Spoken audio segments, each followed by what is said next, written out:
All right, hi everyone. So, this is going to be a video lesson to finish off the end of section 7.1, and then we'll start on section 7.2. We covered most of 7.1. That's a section on sequences, so we already know what a sequence is.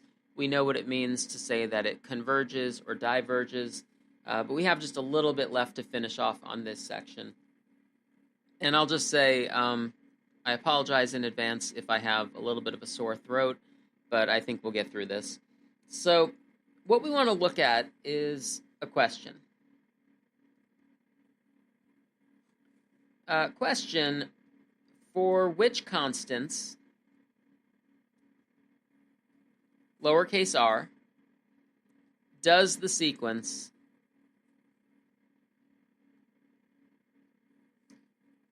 r raised to the n converge? All right, so I'll show you two quick little examples. Notice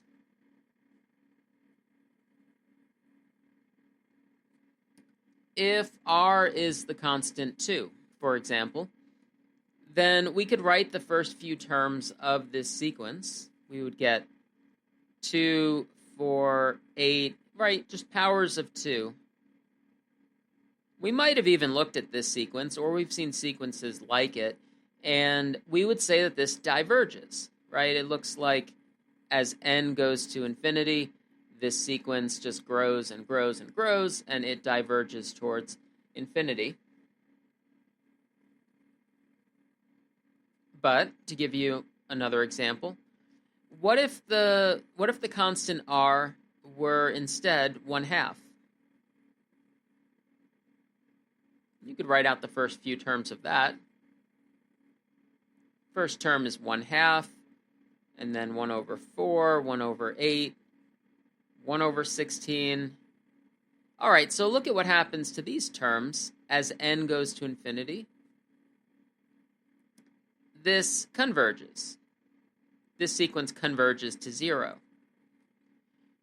So this question, for which constants r does this type of sequence converge, it seems like if r is 1/2, it converges, but if r is 2, it diverges. So you might say, well, that's okay for two specific examples, but can we come up with a general rule for which r's is this going to converge or not? Because part of what we want is general rules for some common forms, and I guess just a constant raised to the n is a pretty common form. All right, so we have a proposition that is going to answer this question for us. Sometimes in math, things might be called a theorem. This one's just called a proposition. And it says that the sequence r to the n is convergent if -1 is less than r is less than or equal to 1 and divergent otherwise.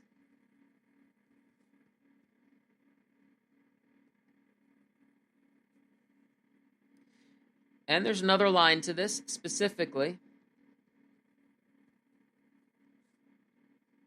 It's going to tell us what the limit is. So we're going to say those are the r values for which this would converge, and specifically it'll tell us what it converges to. I'm actually going to write this as sort of a little piecewise thing. This equals 0 if r is between -1 and 1, and it just equals 1 if r equals 1, period. All right, that's the whole proposition, and we'll talk a little bit about why this is true.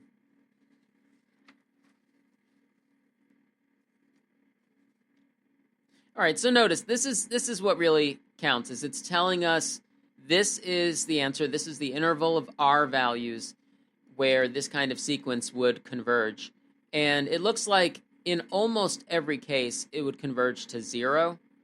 There's just this one special case where if r is exactly 1, then, well, if r is 1, then the entire sequence is just 1, 1, 1, and yeah, that sequence would converge to 1, not 0. All right, so let's talk a little bit about why this is true, and we're not going to do a formal proof of this. Yeah, this is not going to be a very formal proof. I just want to kind of speak more generally, informally, about why this is true. So let's look at some values of r. Some of the values are easy. Like if I said, if r is 0,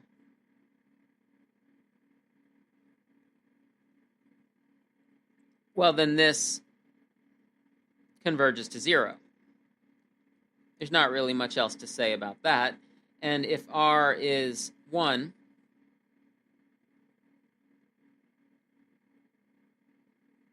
right? I mean, we could raise it to the n, but 1 raised to any number is still going to be 1. So this converges to 1.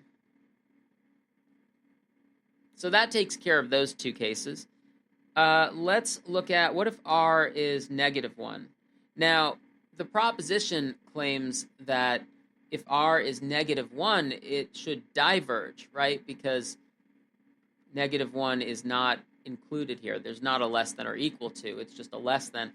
So what happens here is if r is -1 and we look at the sequence r to the n, this is a sequence that we've looked at already in class. And we said this diverges. It does not approach a specific limit. Now, I'm just picking some of the interesting r values. We can't really check every number in this range, right? I mean, there's infinitely many real numbers in that range. But let's break it up into a few cases that we can look at. So if r is between 0 and 1, such as the sequence 1/2 to the n. And I wrote out the first few terms of that sequence up above, and we said that it converges to 0, but let's think about why it converges to 0. Informally, I'm going to say the denominator is greater than the numerator. As n grows, this will be even more true, and that is why it converges to 0.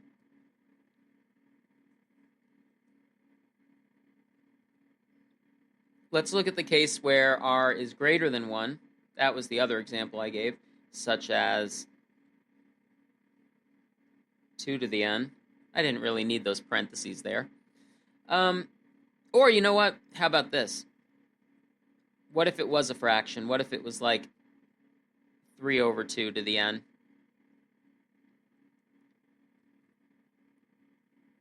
Then in that kind of case, if you wrote out the first few terms, you would see what's happening is the numerator is greater than the denominator. So it diverges to infinity. That kind of takes care of the positives. Let's look at some negatives just to wrap this up. So I'll say if r is less than -1, such as -2 to the n. This is a little bit trickier. One thing that we could do with a negative number like this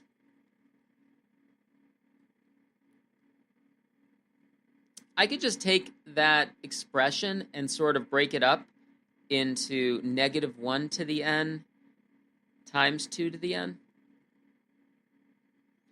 Let's see, does that help us? Well, -1 to the n out front is going to sort of alternate between -1, +1, -1, +1. So we wind up having a minus plus, minus plus, minus plus, while this thing just keeps growing. 2 to the n just keeps growing and growing. So let me write a sentence. I'll say the sequence alternates between large positive numbers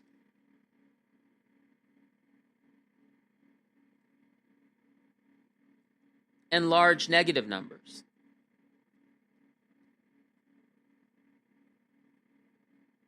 And for that reason, it diverges. You know what? I'll show the first few terms. What we're saying is we're getting this kind of behavior.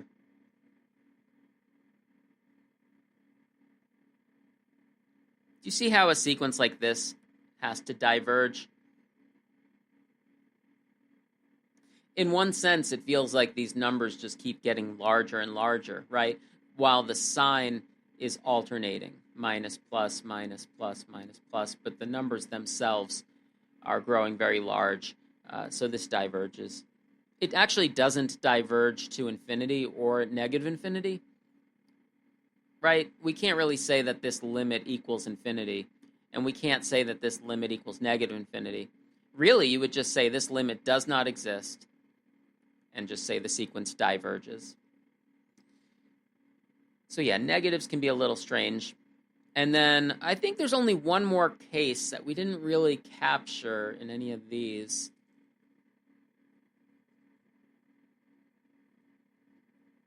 If r is between -1 and 0, right? I think we got everything else, but that would be something such as this. Negative, that's a -1/2 to the n. All right, -1/2 raised to the n. So this converges.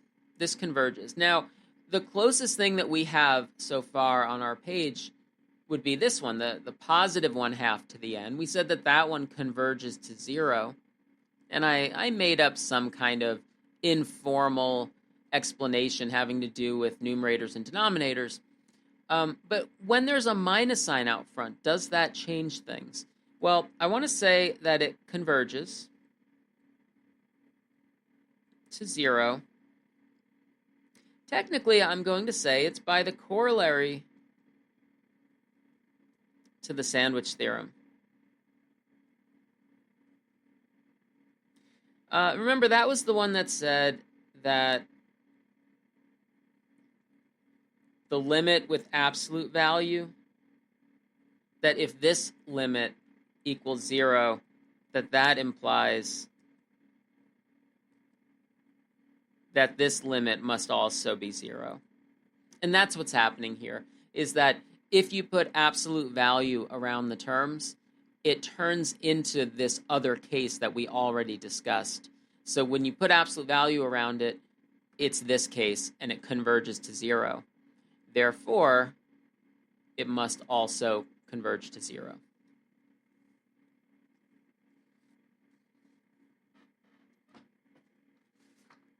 Let me grab some more paper here. All right, so we just spent about half a page sort of informally going over why this is true. It's not really a nicely written formal proof, but maybe it kind of convinces us that this proposition seems reasonable. So if we see a sequence of this form where r is some kind of constant, we don't have to go through this discussion every time. We could just use this proposition as a rule and say it's either going to converge if r is the appropriate r value, or diverge otherwise. So let's just do a couple of quick examples.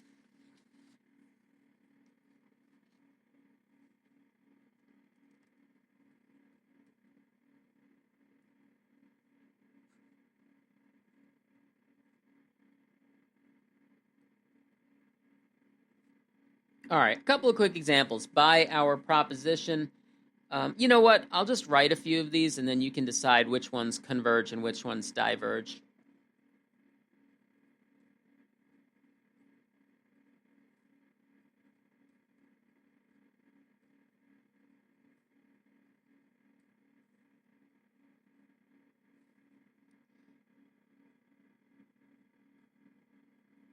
What else do I want?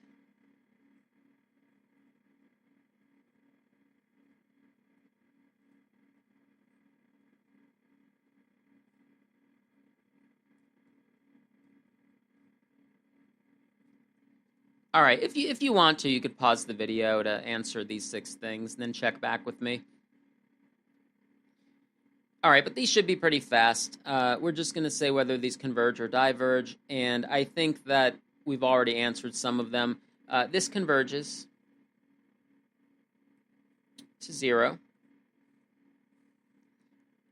This one converges to 0. Right, I'm just looking at the constant, and I'm saying, is it in that interval that was mentioned in the proposition? And yes, it is. 1.1, so that diverges. But 0.85 converges. I mean, the examples I gave earlier were fractions, but same idea with decimals. 2 to the n, we said that diverges. And this one must also diverge. So those are pretty quick, but the idea is anytime we see a sequence of this form, it should be pretty quick to answer whether it converges or diverges according to that rule.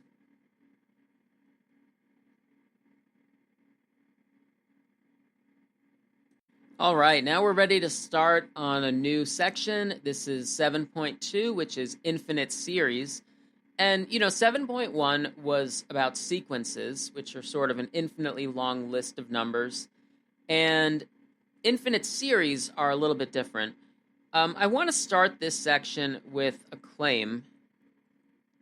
This is just something I think is really interesting, and we're going to get to prove it in this section. So I claim that the number 0.9 repeating, like if those 9s repeat forever, that equals 1. Exactly. It's not any different from 1. It's exactly equal to 1. And we'll be able to prove that using this idea of infinite series. So first, I should give you a definition. So we'll come back to that claim when we're ready to prove it. Definition.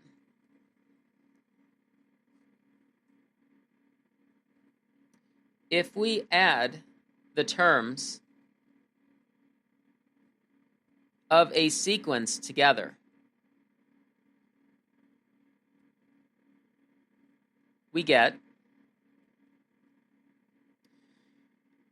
well, when I say add the terms, I mean we're going to add all of the terms. And, a sequence is an infinitely long list. So if I want to add all of them together, that is a lot of plus signs. But we can do it. Let's just start adding the first few terms, right? First term plus the second term plus the third plus the fourth. Eventually, we're going to sort of run out of space on our page, so we'll just put a ... to indicate that we're going to keep adding them forever. This expression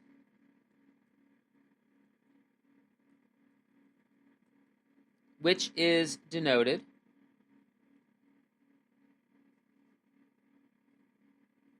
with this notation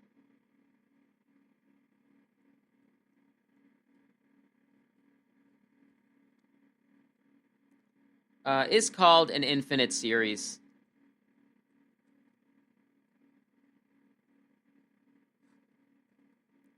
Or just series.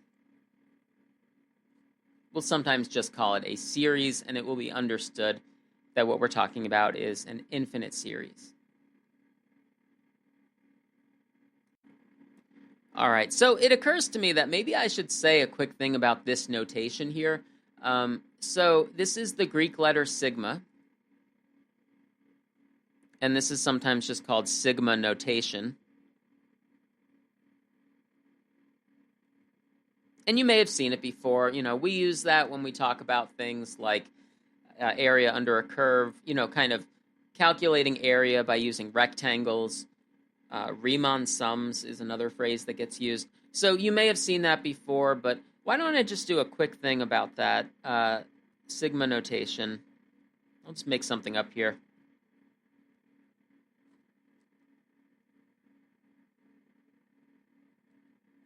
I'll just show you a quick little example. I'll just make something up.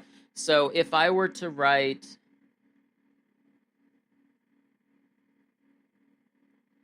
let's say n equals 3, and then up top, let's say I had the number 5. So we use this kind of notation in math as kind of a shorthand for really long sums. It's when you're adding a lot of things together, that's when this comes in handy. So if I wrote this, what I just wrote here, what that really means, what that equals, would be A3 plus A4 plus A5, stop. That's it. And the n equals 3 at the bottom. This means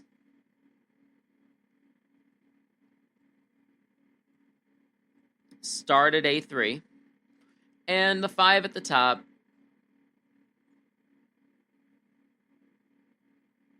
this means stop at A5. So that wasn't a very long sum. That was really just adding 3 things together. And the truth is, if you're only adding 3 things together, then you probably don't even need to do the sigma notation. But as a short example, it kind of shows that's what the number on the bottom means, and that's what the number on the top means. Now, what I wrote in the definition starts at n equals 1, so it's starting at the first term of a sequence, but it has an infinity on top, so that means it never ends. It just adds all of the terms of the sequence, which never ends. All right? And, we could also see some that start at n equals 0 or something else, and that would still be called an infinite series, but starting at 1 is the most common. All right, so that was just a little side note about that notation. We'll talk about it more if we need to. Anyway, what we want to do is say, how can we work with an infinitely long sum? Like, does that actually equal something? How can we figure out if that even equals something? So what we do, let me get another page for this.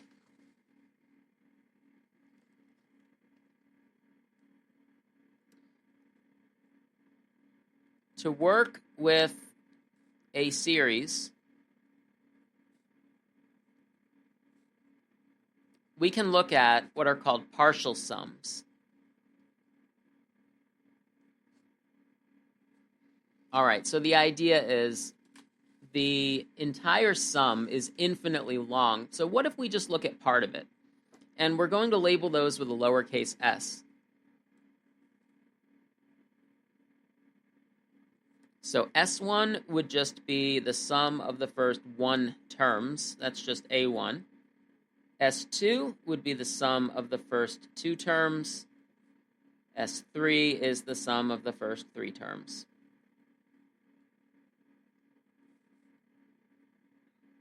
And we could keep going like that, right? And eventually, maybe we just switch to calling it Sn, and that's the sum of the first n terms. Maybe I'm imagining n is a large number.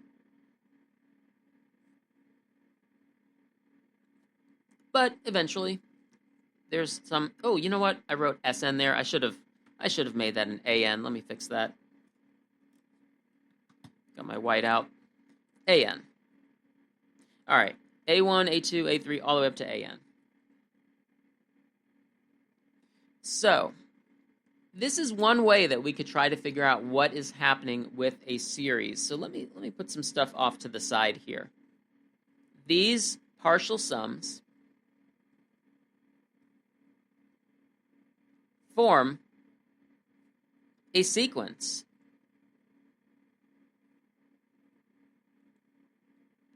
Sn. Yeah, Sn. I'm taking my S1, S2, S3, and now I'm kind of considering them as a list. It's like the list of all the partial sums. Well, an infinitely long list is what we call a sequence.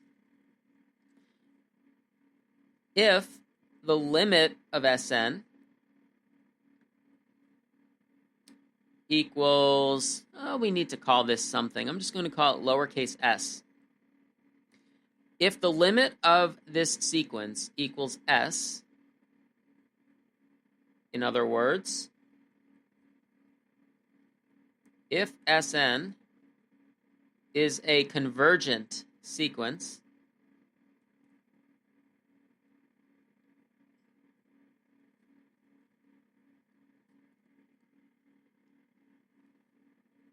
then we say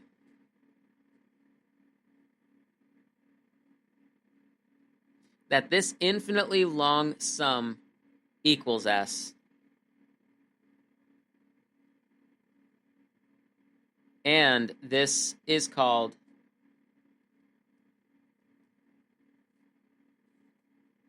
a convergent series.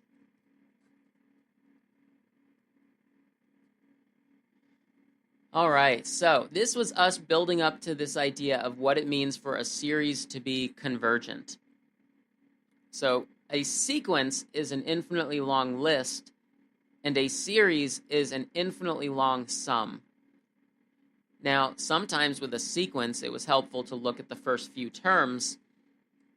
With a series, it could be helpful to look at the first few terms added together, right? And the idea is, if you keep going with this and look at what is the long-term behavior, is it approaching something, right? As n goes to infinity, is this approaching something? Because as n goes to infinity, Sn becomes the entire infinitely long sum.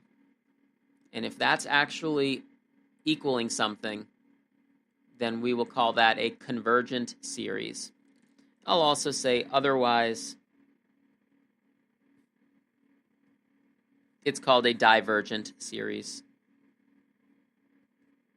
So we had those words for sequences, and now we have them for series. So next, I should show you some examples. Examples of series. And we'll talk about whether they are convergent or not. Okay, examples. I don't think I'm going to number these, but we'll just have a bunch of examples of series and whether they converge or not. Let's look at a sequence first, okay?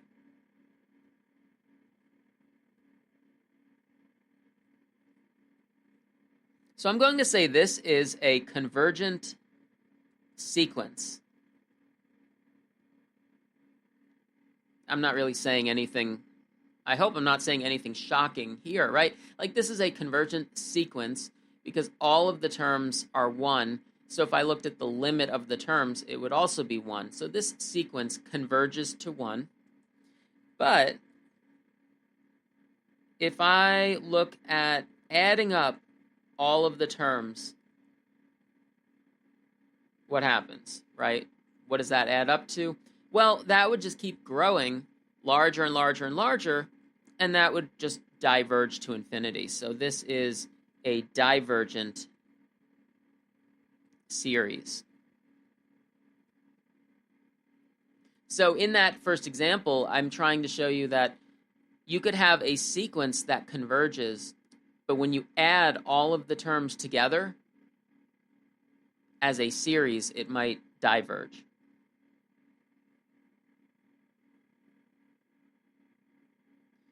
Okay, let's look at another one.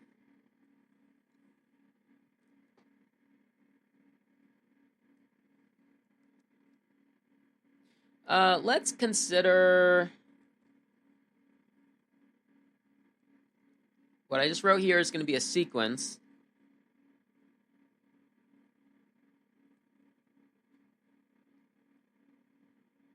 One over 10 to the n. So as a sequence, we'll look at this as a sequence, and then we'll look at it as a series. As a sequence, if I write out the first few terms, it looks like this. Right? Because that would be 1 over 10, and then 1 over 10 squared, and then 1 over 10 cubed, and so on. And this converges to 0. And just at the end of 7.1, we had a rule for that, right? We had a proposition about when does a sequence of that form converge or diverge, and we had sort of r to the n. So we could say it converges by that rule, or we could say it converges by looking at the first few terms and kind of noticing the behavior of it. Now, as a series, let's see what this looks like as a series.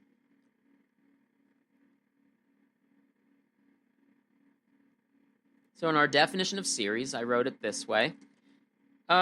Because we have a formula for an, I could write 1 over 10 to the n for this example. And I could write out the first few terms again. I could write it out like this, but they need plus signs in between them. Plus dot, dot, dot. All right, now let's talk about whether this converges or diverges in the sense of a series. It's a little tricky to figure out, and we're just starting to learn about series, so we don't have a lot of tools yet. One thing that I'll tell you that could help with this one is instead of looking at them as fractions, it actually helps if I change them to decimals. Now, that doesn't always help, but it does help with this one. Look at this. I like that because if I write them as decimals and then I think about adding them, I could imagine stacking them all on top of each other and putting a big plus sign and adding these, right? So if I add these all together, I would get this, right? There's a 1, there's another 1, there's another 1, and then the next term would give me a 1 here, right? So it's just 1 repeating. I could put a little bar over that. That's usually what we do to say repeating. That's it. It equals this. This is a number, right? So if we were in person right now, I would ask you if anybody could tell me what number this is as a fraction. So, think about that. If you know what this is as a fraction, it is actually 1/9. Yeah. So what did we just find? We found that as a series, this infinitely long sum, it actually adds up to something finite. It adds up to 1 over 9. We would say this is a convergent series. The series converges to 1/9. Now, that can seem a little strange at first, because what just happened? We added up an infinitely long list of positive numbers. And at first when you hear that, we're going to add up an infinitely long list of positive things, it sounds like, shouldn't that just add up to infinity? But each term is getting smaller and smaller, so the amount that we're adding, maybe it's easy to see it with the decimals, the amount that we're adding starts becoming minuscule, right? Well, the idea is, if you could truly add up that infinitely long list, you would get 0.1 repeating, and that is just the number 1 over 9. And we're going to wind up having a name for series of this form, so I'll just tell you the name now.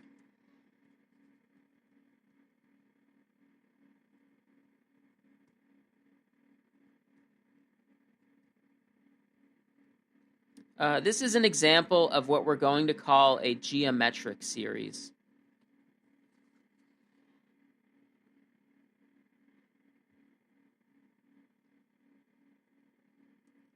I'll just say to be discussed soon. I want to show you something else first.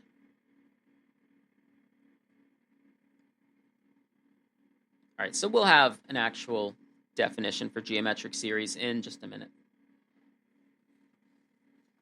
I'm going to talk about 1 or 2 more examples of series before we get into anything else. All right, let's look at another one.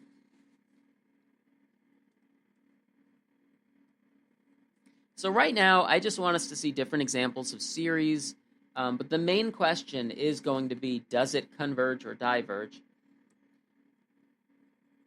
And I'm kind of starting with a sequence for each one. And then the way we're thinking of it is, we could look at this as a sequence, and then we could also look at it as a series. Take all of the terms and add them together. But first, as a sequence, this is one that we've looked at before.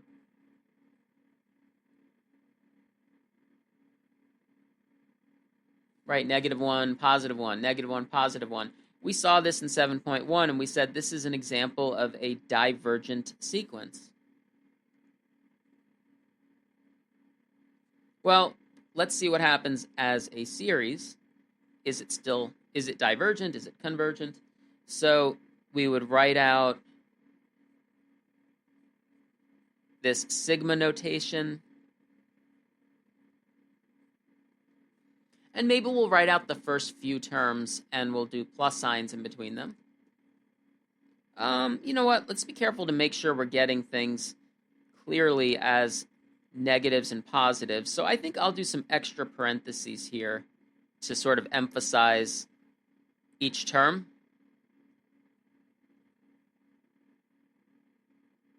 So I didn't really need all of those parentheses, but, just showing that I'm taking the first four terms, adding them together, and then I have the plus ... to show that it keeps going forever.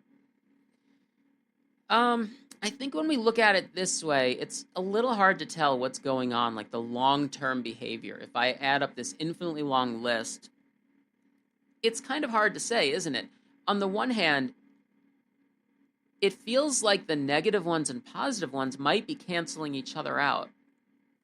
Like if I add the first two terms add up to 0.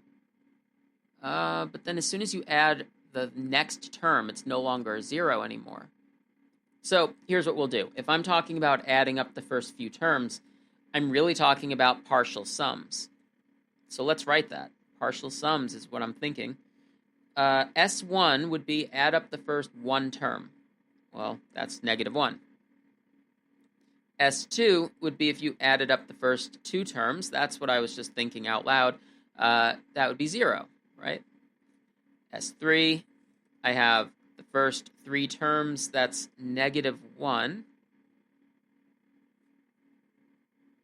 S4 is if I added up the first four terms, and that is 0 again. So what's happening here? It looks like as a sequence, S1, S2, S3, S4, that sequence is alternating between -1 and 0. So I'll go ahead and write this. The sequence of partial sums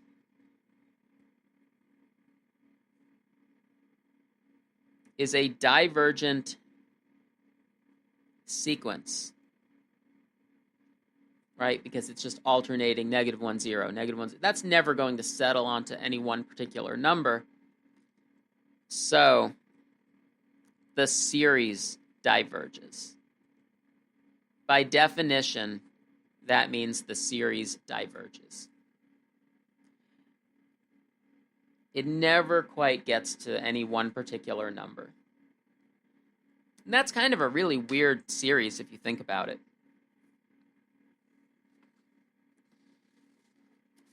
All right, so we're starting to see some series can converge and some series diverge.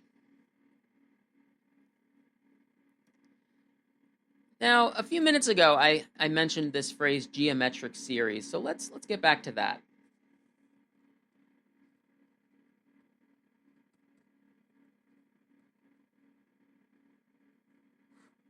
So a geometric series is going to be when we add up terms of the sequence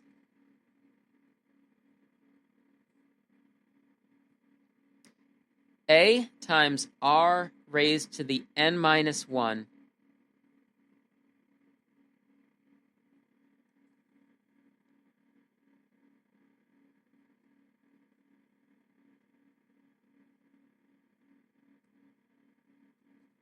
for some constant R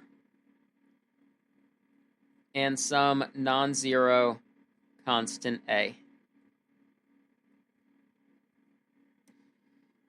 And I'll write out the first few terms. Let's see.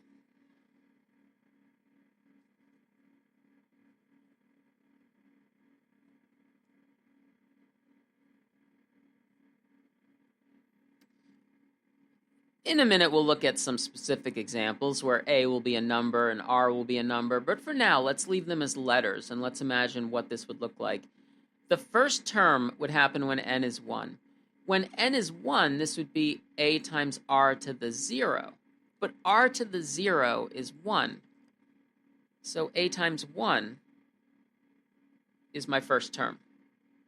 If it's a times 1, then I could just say a. My next term would be when n is 2. When n is 2, this would be a times r to the 1. So ar. And my next term would be ar to the 2, and then ar to the 3. And now I see the pattern, so I'll just say ... That's the kind of series that we're talking about, where a is a constant and r is a constant. And we want to talk about whether or not a series of this form converges. Let me show you an example. We're going to establish like a general rule for this. It's going to depend on what a is and depend on what r is, but let's just look at a specific example.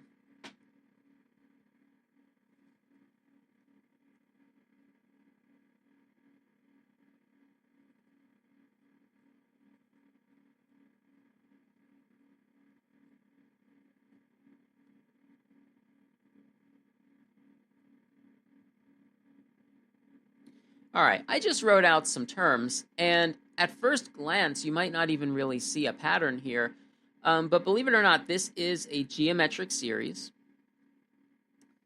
It doesn't look like it's written in that form of like a times r, so let's talk about this. How do I even know that this is a geometric series?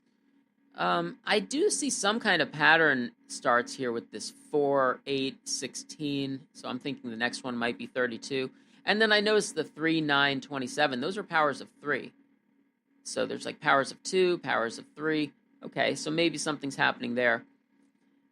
What we could do is we could say, in the definition of geometric series, every term is equal to the previous one times r. Here's what I mean by that. Here, I'll actually write this. To get from this to this, you would go times r. To get from this to this, you would go times r. And to go from this to this, you go times r. So every term is the previous one times r. Is something like that happening in my example? Well, you would say, what number would I have to multiply this by to get to the next term? 3 times something is 2. Think about it for a second, and you figure out it would be 2/3. 3 times 2/3 is 2. And it turns out 2 times 2/3 gets me the next term. And then I multiply by 2/3 again, and 2/3 again. So this example was set up this way on purpose to show you, yeah, this is a geometric series because there is some constant, which we could call r, that when I keep multiplying by r, it gets me to the next term. All right, so this is a geometric series.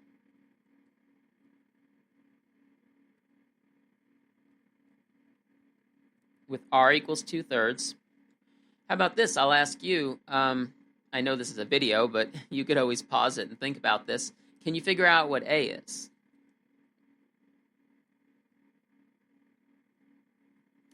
Well, in the definition here, a is just the first term. So yeah, a is going to be 3. So, you know what I'll do? I'll take that big, long sum, and I'll put a big equal sign and say, we could write this as 3 plus 3 times 2/3 plus 3 times 2/3 squared. Maybe this helps us see that, yes, it is in the form of a geometric series. And I could also write it with sigma notation. 3 times 2/3 to the n minus 1.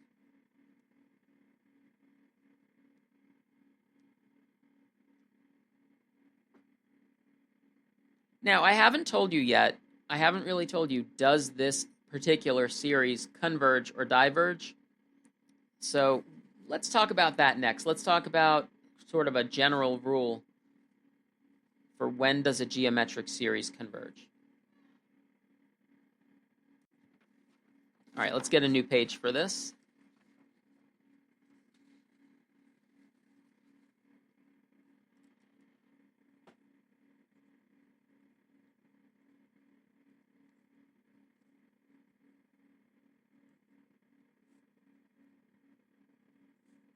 Maybe I'll tell you that what's going to happen in the next few sections and throughout this chapter, we're going to look at a lot of series of different forms, and a geometric series is kind of our first common form that we're looking at.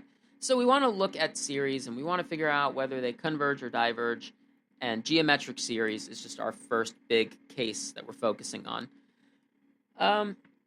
All right, so we're going to break this into different cases depending on what R is. So first of all, case 1.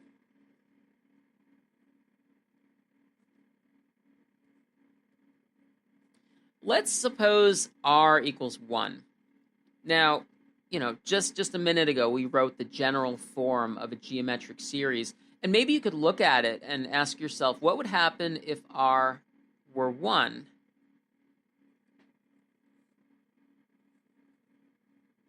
Well, then the series is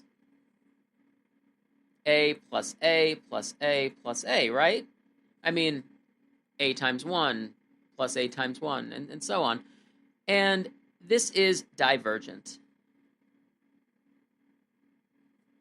This is divergent because you're adding something together forever and ever. Oh, and by the way, we said that A is non-zero. Yeah, 0 would be the only case where it looks like that could possibly converge, but in the definition of geometric series, it said A is non-zero. So, yeah, that's a case where we could just say it diverges.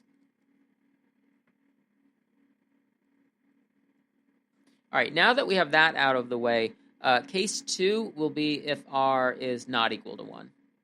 So this is the bigger case. I mean, we just considered one specific value of R, and now we're going to look at all possible other values of R are grouped together into case 2.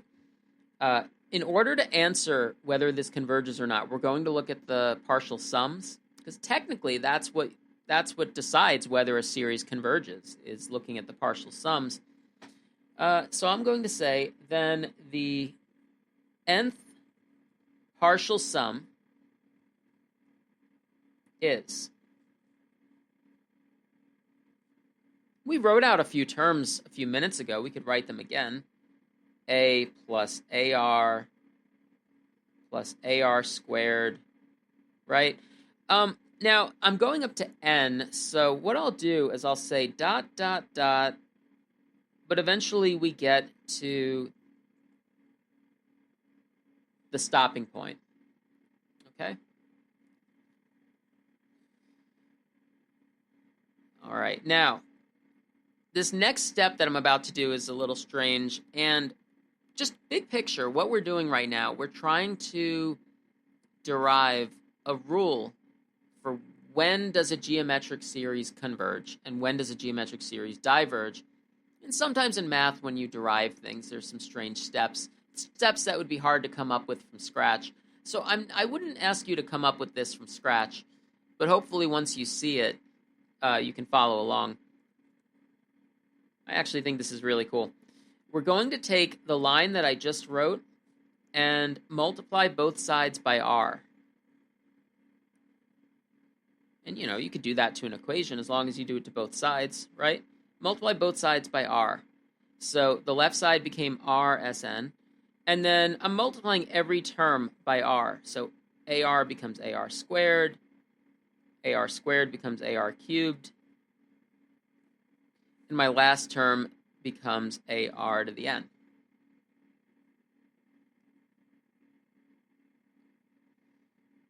All right, now here's the interesting thing. We're going to take these two equations that I've stacked on top of each other, and we're going to subtract. Now, if you take two equations and you say you're going to subtract the first equation minus the second equation, what I really mean is the left-hand side minus the left-hand side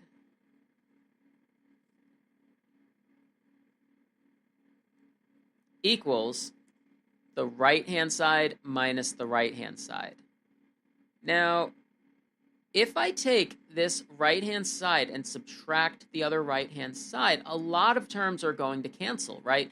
There's this AR minus this AR. Those would just annihilate each other. The AR squared and this AR squared, like those would knock each other out. I think this A would stay. The A would stay. There's not really another A that it cancels with. So if you look at what would be knocked out, it would be almost everything except for this A and this AR to the N.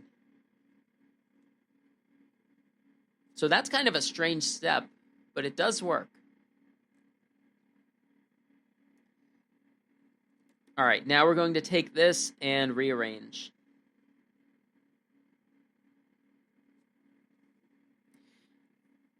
I'm trying to figure out what's happening to the partial sums, and I'm going to solve for Sn. So Sn, I factored an Sn out on the left. On the right, I think I'll factor out A. All right, so what I'm getting is that Sn equals this. So it kind of looks like, are we going to get some general formula, like a formula that we could just use? Okay. Does the sequence of partial sums converge? That is kind of our question. And we just found that Sn could be rephrased as this thing. So the answer depends what R is. Yeah, there's going to be a rule, and it's going to involve this formula, but it's going to depend on what R is. So we're kind of deep into deriving a rule here. We're almost there. All right, in this expression, let's look at R to the N. Because ultimately, we're going to ask what's happening as n goes to infinity. So as n goes to infinity, the R to the N part is kind of the most important piece. We know from 7.1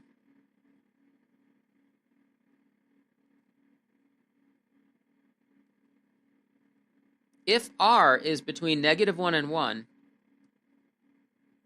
then the limit of R to the N is 0.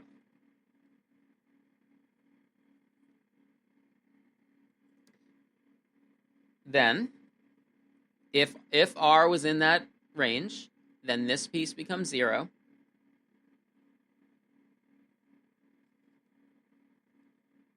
I should start this on a new line. I don't want to run out of space there. Our geometric series, which, if it converges, would equal the limit of the partial sums, would be the limit of this expression, right? But I'm imagining that in this case, this piece is going to 0.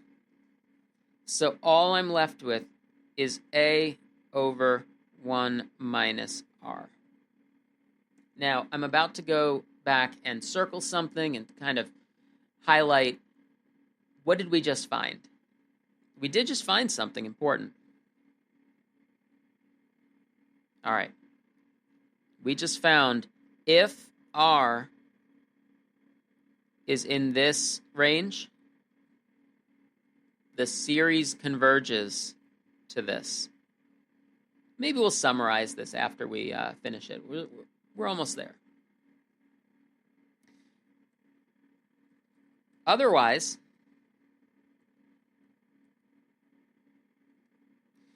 if R is not in that, let's say if,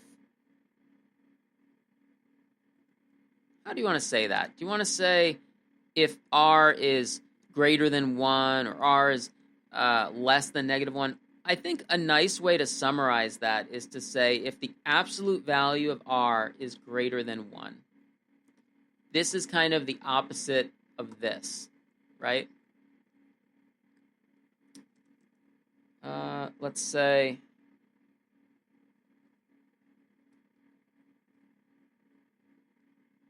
that approaches infinity, so the limit of partial sums diverges. All right, I'll summarize this because this got a little messy, but all of this was under this heading of case 2, where r is not equal to 1. So that's why I don't have a greater than or equal to sign, right? It's just a greater than. Let's summarize this. Let's go ahead and get this in a nice, clean summary. All right, we'll get this on a new page. Result. What did we find with all of that? So let's include what a geometric series is so we have it all in one place. A geometric series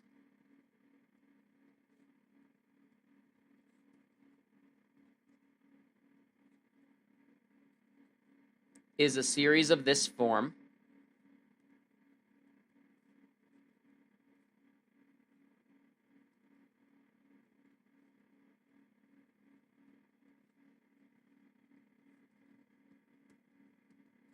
and we found a rule, believe it or not, in all of that work. If the absolute value of r is less than 1, that is, -1 is less than r is less than 1, then the series converges.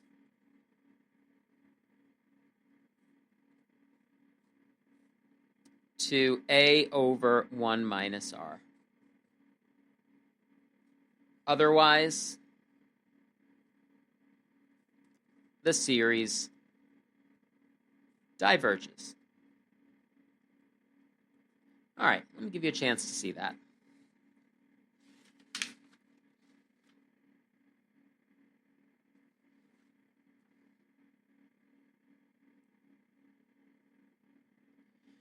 All right, so the work that we were doing when we were deriving it got a little messy, but yeah, ultimately that's what we're saying. So we want to look at series of different forms and come up with rules that say whether they converge or diverge, and we just did it for a series of this form. Anytime we have a series that we could identify as in this form, if a question says, does the series converge or diverge? This is a nice short rule. It just says it really only depends on what r is. If r is in this little interval, which you could write either way, you could write it as absolute value of r is less than 1, or you could say this right here, that's really saying the same thing, then you automatically know the series converges, and you don't have to do all that work all over again. We went through it once so that we could be justified in using this rule. What's really nice about this rule is not only does it tell us that this series converges, but it actually tells us what it converges to. So it's kind of telling us two things at once. It converges, and this is what it converges to. And it's a nice little formula. And otherwise, you automatically know that the series diverges. All right, let's look at an example with some specific numbers instead of just letters.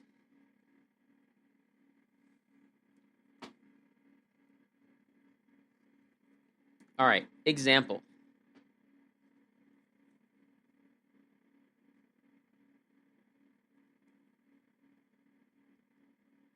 All right, this is actually a series that we looked at a few pages ago. We saw this. Here, I'll write this. This should have an N up here. Let me make sure that has an N. So we saw this a few pages ago, and we looked at this earlier using decimals, right? And didn't I say that this adds up to 1/9? Because when we write it out, it was sort of like this. Right? Remember that one? Okay, so that was one way that we could do it. But now we have this new rule. So let's see if this rule applies. Let's see what this tells us. Is this a geometric series? Well, it doesn't look like it's exactly in that form. I mean, maybe it's somewhat close, but the geometric series definition has an n minus 1 as the exponent, but this example doesn't have an n minus 1, it just has an n. So let me show you something. To get this to look more like the definition of a geometric series, I could actually rewrite it slightly differently. You could do this to it. Yeah, that is actually the same thing. Those two series are equal. They're the same thing. All I really did, if you think about it, we had n copies of this fraction, and I pulled one of them out front. That's it. There were n copies of the fraction, and I pulled one of them out front, and that left me with n minus 1 of them over here. And by doing that, now it looks more like it's in the form of a geometric series, and I could look at this and say, oh, well, this is my A, and this is my R, right? So, geometric series with A is 1/10 and R is 1/10.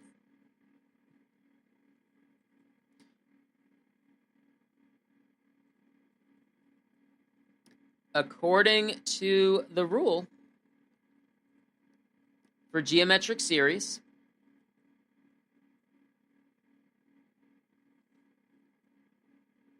since the absolute value of R is less than 1,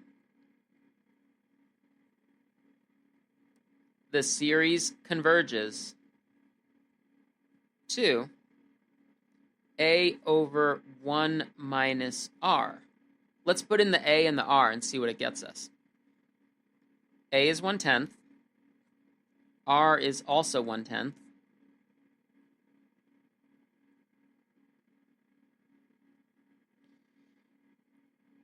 Up top, I have 1/10. On the bottom, I could write it as 9/10.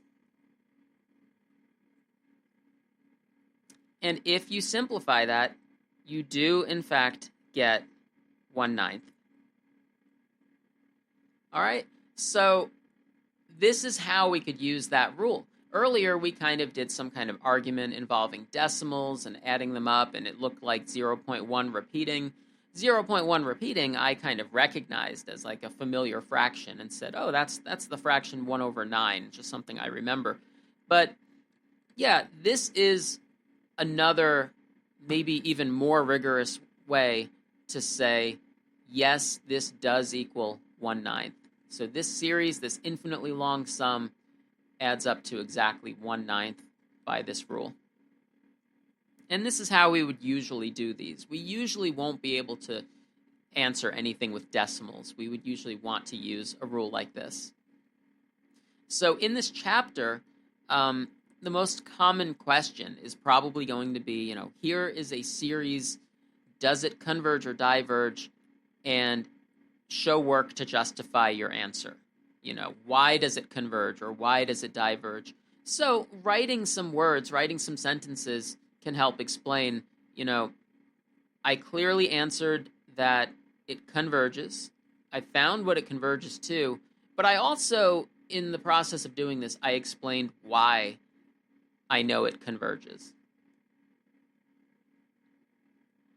I'll show you another one.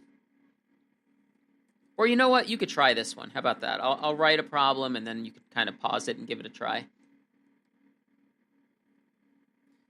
I'll say, does the series converge or diverge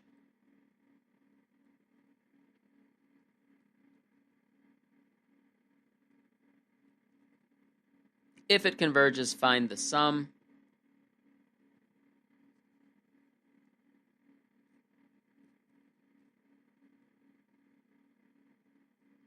All right, take a minute and try that. You could pause the video, give it a try, and then check back with me.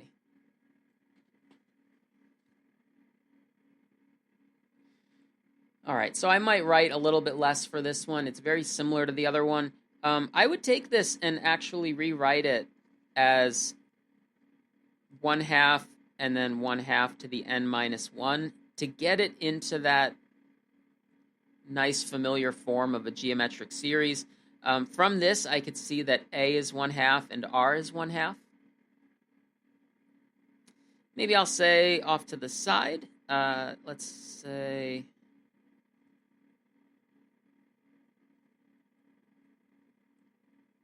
since this is a geometric series with absolute value of r, I'll write what it actually equals, right? It actually is absolute value of 1/2 is 1/2, which is less than 1. The series converges. I'll circle that or put a box around it because that's part of the answer. But then there's the other part that we need. If it converges, find the sum.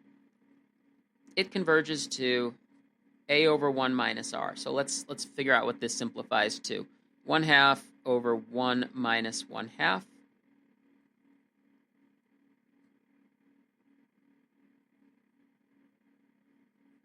This one equals 1. Yeah. So that series, if you add up all of the terms, that actually adds up to 1.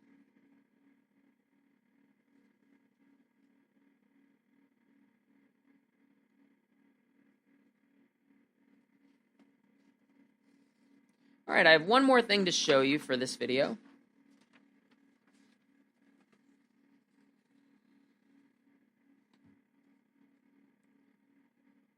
All right, it's taken a while, but I want to get back to that claim where earlier I said 0.9 repeating equals 1. So that's a 0.9, 99999, where the 9s just repeat forever. I'm saying that equals exactly the number 1.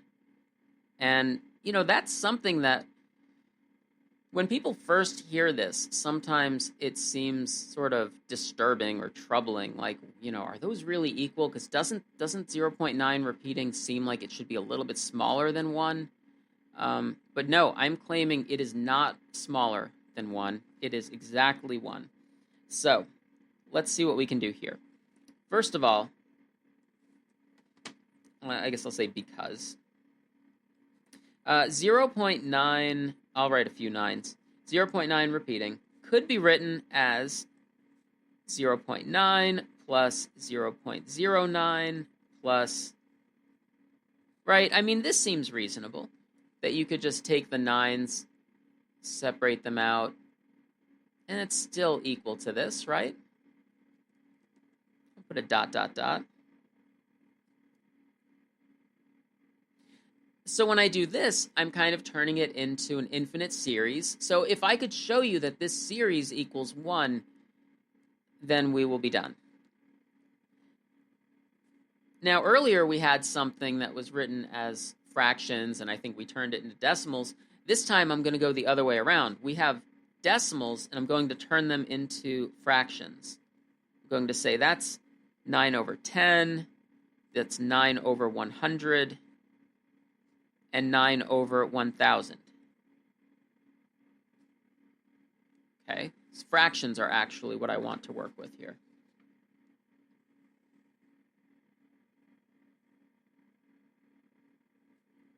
All right, so something I could do here that's kind of cool is, let's keep this as 9/10, but I'm going to write this as 9 over 10 times 1/10. And I'm going to write this as 9 over 10 times, let me just put some empty parentheses right here. What I'm about to write in these parentheses, I could say 1 over 100, right? 1 over 100 or 1/10 squared. That's the same thing. So this could be 1 over 100 or 1 over 10 squared. this helps me see that it is a series of this form where it's not, every term is 9 over 10 times 1/10 raised to a power, right? And what power am I raising it to? This is like raised to the 1, raised to the 2. The next one would be raised to the 3. So it's actually n minus 1. Right, like that. So this is a geometric series. I mean, you probably knew that's where we were heading. We were going to turn this into the form of a geometric series. Here's my A. Here's my R. Now, we had a couple of examples today where A and R were equal to each other, but in this one they're not. A and R are different. That's okay. Well, since the absolute value of R is 1/10, which is less than 1, the series converges. But I think we knew that this converges. I think we knew this adds up to something, right? But not only that, our rule tells us it converges to A over 1 minus R. And that's what I'm interested in. This shows me what does it actually equal. So do you think this is going to wind up equaling 1? Let's see. This is 9/10 over 1 minus 1/10. Yeah, look at that. This is 9/10 over 9/10. 9/10 over itself is 1. So it just about fits on the screen, the whole proof. That's really what this is. This is really a proof. Yeah, this decimal expression, if you want to call it that, it does actually equal 1 exactly. I mean, we just have a chain of equal signs here, don't we? 0.9 repeating equals this, equals this, equals this, equals this. Ultimately, it equals exactly 1. But I think that also makes sense if you think about it, because otherwise, if these two numbers were actually different, then there would have to be some number in between them, right? That's kind of like a property of the real numbers, that if you were to call these, if you were to say that these are two different real numbers, then you should be able to draw them as little dots on the real number line, and you should be able to find something in between them. But you would never find anything in between them. And ultimately, it's because they are the same number. So in math, if you ever write 0.9 repeating, it's really just an awkward way of writing 1. It's actually just like a strange way of writing the number 1. Yeah. All right, so we do have some more to talk about in this section. On the schedule, I have section 7.2 on there for 2 days. So I thought what I would do is stop this video here, and then we'll have another video to continue, since it's a 2-day section. Yeah, so that'll be it for now. And as always, feel free to let me know if you have any questions. All right, hope everybody's doing well, and I'll see you soon.